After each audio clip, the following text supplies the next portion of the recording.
Vous partez en voyage, vous prenez des tonnes de photos, mais vous mettez des semaines, voire des mois à les éditer. Peut-être que vous partez en vacances en famille, mais vous constatez rapidement que vous n'arrivez pas à photographier sérieusement. Eh bien aujourd'hui, je suis content de vous dire que vous n'êtes pas seul. Je vais vous donner 5 conseils essentiels pour améliorer vos photos de voyage et éviter de revenir avec de mauvaises cartes postales.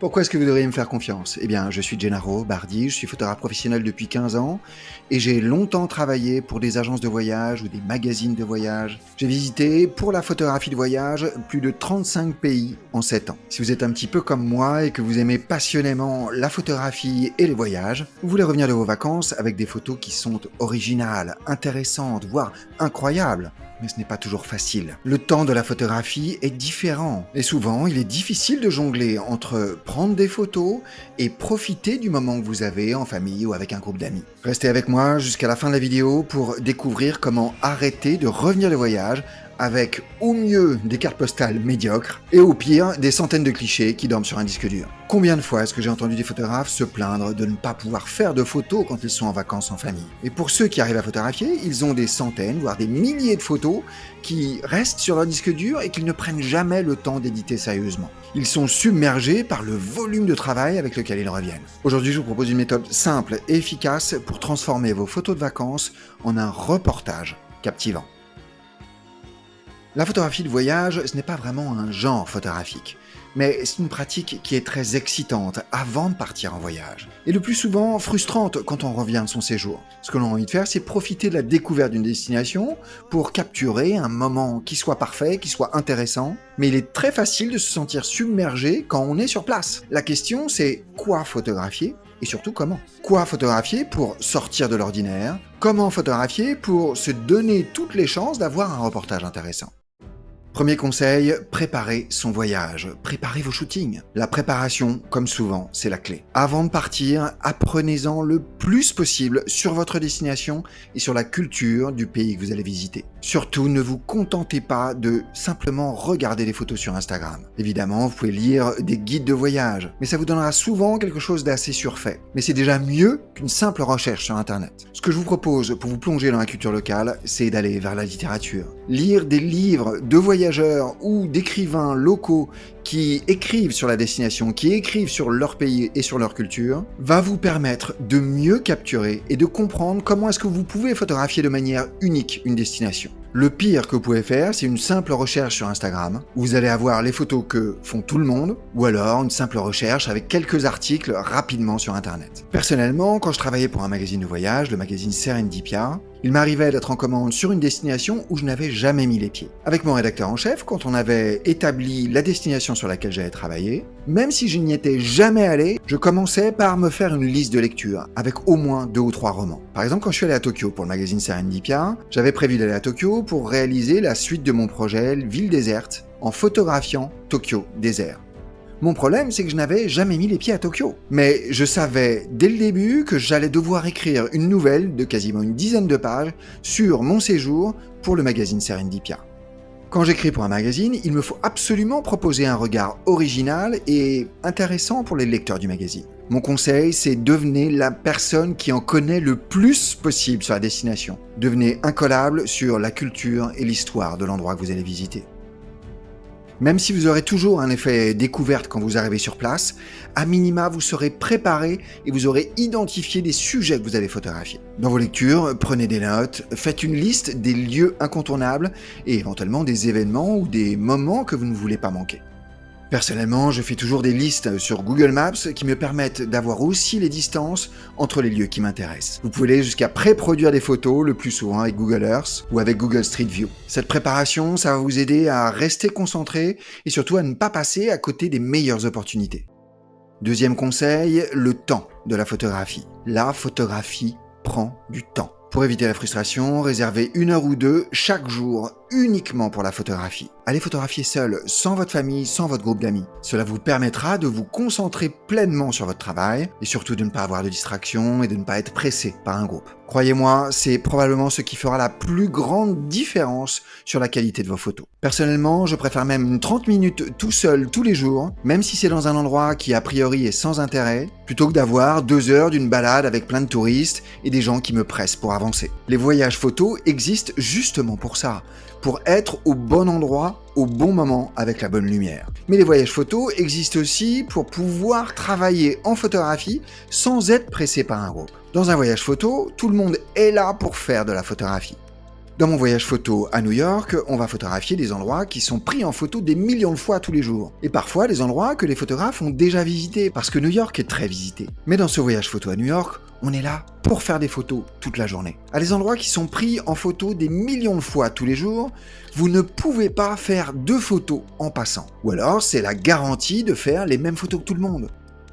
Pour avoir des photos originales de lieux qui sont très photographiés, il vous faut expérimenter et faire de la recherche. Ça prend du temps. Donnez-vous le temps de la photo. Expliquez à vos proches pourquoi c'est important pour vous. Je suis sûr qu'ils comprendront et vous soutiendront dans cette démarche. 3e conseil, le chemin de la photographie. Mon conseil, c'est de ne pas vous précipiter directement vers les sites, les monuments ou la destination de votre voyage. Prenez le temps d'explorer et de chercher de manière aléatoire. Cherchez des angles et des distances qui soient uniques. Marchez autour de votre sujet et trouvez des perspectives intéressantes. Ce qui compte ici, ce n'est pas d'aller en ligne droite vers votre destination pour vous retrouver au pied de monuments sans aucune possibilité de bien le photographier. Ce que vous cherchez, c'est à être au bon endroit pour photographier. Et pour un monument, par exemple, c'est souvent à une distance respectable. Quand j'étais au Rajasthan pour photographier le festival de Chandrabhaga, je savais qu'au moment le plus important de la journée, le point culminant de ce rite religieux, il y allait avoir des centaines, des milliers et des milliers de personnes autour de cette rivière de Chandrabhaga. Et si je voulais bien photographier les gens qui font ces cadeaux à la rivière, il faudrait que je sois au plus proche de la scène. Eh bien, j'ai anticipé cela en suivant les gens les plus importants sur toute la journée et sur des heures de marche. La distance que vous allez donner avec votre sujet va être extrêmement importante, que ce soit des personnages ou de l'architecture. Même si vous voyagez seul, il va falloir être efficace dans votre photographie. Parce qu'on a toujours trop peu de temps pour photographier. La méthode de prise de vue est toujours la même. Pour chaque sujet, prenez un plan large, un plan moyen, et un plan serré. Et ensuite, tournez autour de votre sujet pour chercher de meilleurs angles ou de meilleures perspectives. Vous pouvez aussi varier les horizontales, les verticales ou les formats, et comme ça, vous donnez toutes les cartes à l'édition pour réaliser un bon reportage. Parce que mon 4e conseil, c'est justement de prévoir et de réaliser un reportage.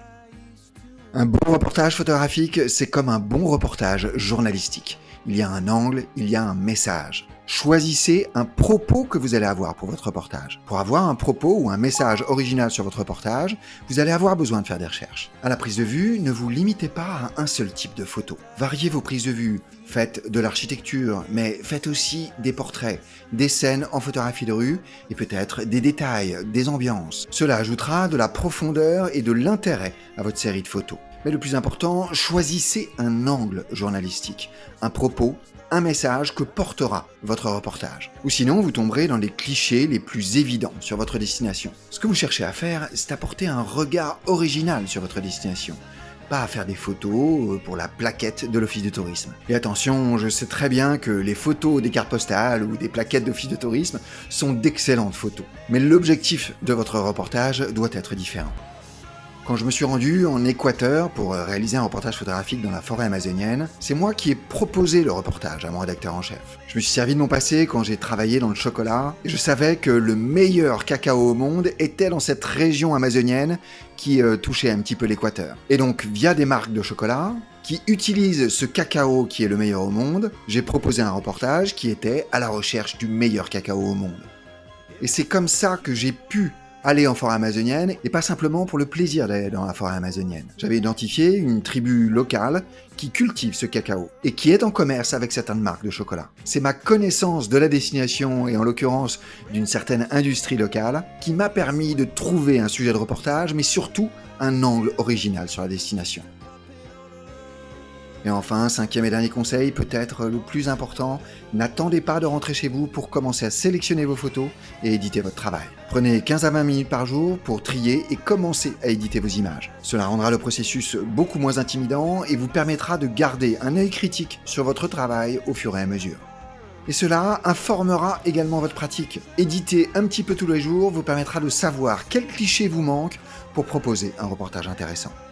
En suivant ces conseils, vous serez en mesure de capturer des photos de voyage qui sont originales, intéressantes, qui racontent une histoire et qui valent bien plus que de simples cartes postales. Vous reviendrez de voyage avec un reportage engageant et mémorable. Souvenez-vous qu'un reportage, c'est 7, 8, 10 photos maximum. Il vaut mieux un reportage de 7 à 10 photos avec des photos excellentes plutôt que de chercher à avoir 50, 60 ou 150 photos d'une destination. Si vous avez aimé ces conseils, je vous invite à poursuivre avec le programme L'Étincelle spécial photo de voyage. Le programme L'Étincelle, c'est une série d'exercices spécifiquement conçus pour vous aider à progresser dans la réalisation d'un reportage et à réaliser des photos fortes et engageantes quelle que soit la destination de vos vacances. C'est un programme qui dure 4 mois, de juin à septembre, où je pourrai analyser personnellement les photos que vous ferez cet été. Si vous voulez suivre ce programme, je mets un lien dans la description. Et si vous voulez continuer avec 9 techniques de composition qui vous aideront pour votre photographie de voyage, vous pouvez regarder cette vidéo.